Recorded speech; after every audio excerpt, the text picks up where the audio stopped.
What's going on, guys? This is Crazy Ken here, and today I'm giving y'all my first in a long time book haul. So me and my mom, we decided to have a little mother-son bonding time, and then we decided to go to Charlotte. And while in Charlotte, we went to their local Second and Charles. Now, I made it clear on several occasions that I love Second and Charles, and it is like my favorite place to go to when I'm looking for old books or even new books. So we went there and found some interesting stuff there. All right, let's see what we got in here. So first things first, I found the Disney Villains pop figure of Captain Hook, which the reason why I pretty much got this is because Captain Hook is literally one of my most favorite Disney villains out there, along with Dr. Facilier. And like many others, the animated Disney Peter Pan movie has become one of my most favorite Disney movies of all time, with Captain Hook being up there as probably one of my most top 5 favorite villains. Gonna be real, it's really surprising to find him for cheap. Literally was $1. Alright, and the next book I found was my middle school favorite, Bloodline.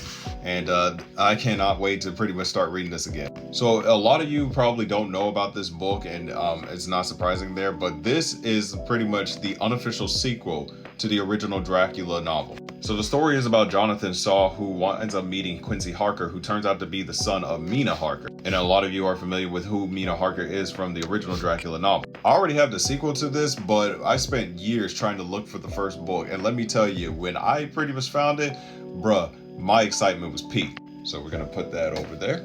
Now the rest of the video is going to be nothing more but Star Wars books, and these are an actual steal.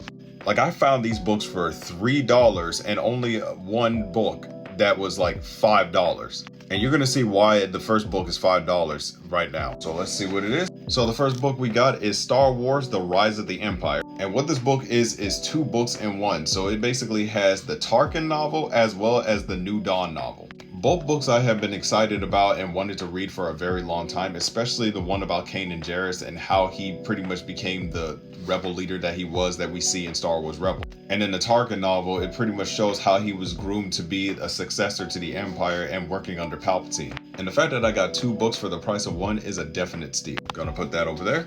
The next one we got is Star Wars Masters and Apprentice. I heard nothing but good things about this book, especially since this is one that has been on my radar for a long time now. So this book explores the relationship between a young Padawan, Obi-Wan Kenobi, as well as his master, Qui-Gon Jinn. And being somebody who grew up on The Phantom Menace as being their first Star Wars movie, this is definitely something that is pretty much right up my alley. And for $3, yeah, that's a steal. The next one we got is Star Wars Battlefront 2 Infernal Squad. Based off of the events of the Battlefront 2 game, this pretty much deals with the Infernal Squad after the plans of the Death Star has been stolen. And the Infernal Squad had to go up against a rebel group that once was headed by Saw Gerrera. And if you're a longtime Star Wars fan, you probably already know who Saw Gerrera is, so I don't have to give you an explanation. Still don't know much about the book other than the fact that it's a good $3. And written by Christy Golden, that's a plus. On to the next one. We got Star Wars Dark Disciple. Another banger written by Christy Golden, and this one is an unproduced episode of the Clone Wars series. And not only is this book based on the Clone Wars, but it has 2 fan favorite characters, which is Asajj Ventress and Quinlan Vos. Now, I will be honest, when I was a kid and I was reading a lot of Star Wars comics, I really didn't see the appeal for Quinlan Vos, other than the fact that he was one of the many Jedi that survived Order 66 in the original Legends canon. But I don't know, there was something about this book that was a strange pull for me and made me want to read it. And just having Asajj Ventress in the book is an absolute plus. So good stuff so far. Next we got Star Wars Heir of the Jedi, and I'm gonna be honest, I don't really know much about this book. We can obviously tell that it's a Luke Skywalker book because obviously Luke was on the cover. But aside from that, I don't really know a lot about the book or even what it's about.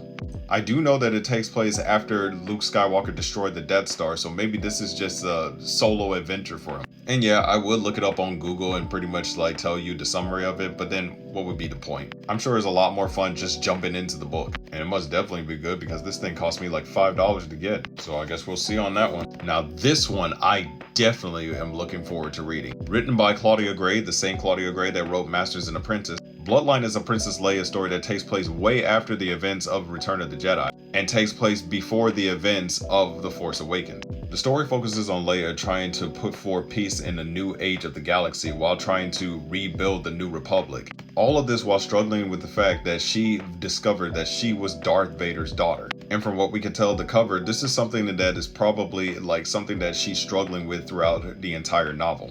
And after reading Resistance Reborn, the events of this book will probably play a big part in the Star Wars lore. And being somebody who's talked about Star Wars Princess Leia comic book series being probably the best written Star Wars story that has ever been written that is not part of the main story, I pretty much have high hopes for this one. Like, this is definitely going at the top of the list. And of course, something I'm definitely looking forward to, Thrawn Ascendancy Book 1. When I tell you my jaw hit the floor finding this book for a cheaper price, bruh.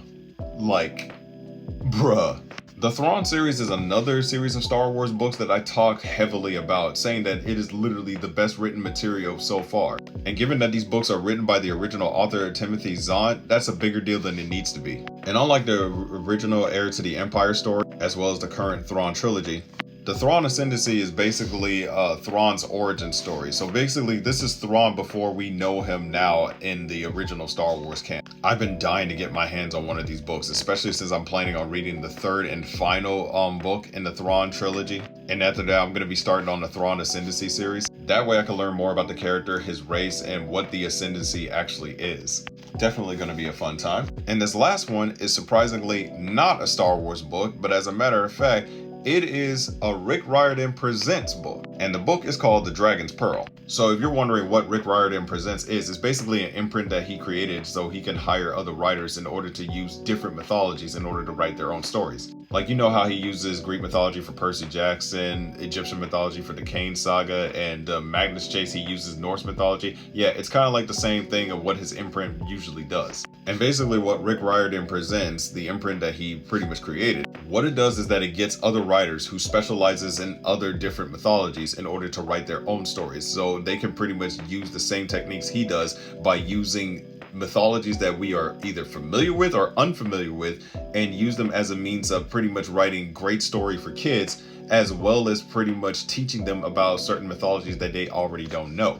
For example, I have all 3 books of the Tristram Strong series, which deals with African American folklore as well as African mythology. The Dragon Pearl is basically a combination of Korean mythology as well as science fiction. So technically it's Star Wars, but with Korean mythology. That's pretty boss. So yeah, this is my haul and all. What do you guys think about it? Which books are you excited for me to talk about the most? And if you read any of these books, which one is your favorite? That's all I got for you guys today, and I'll catch y'all in the next one.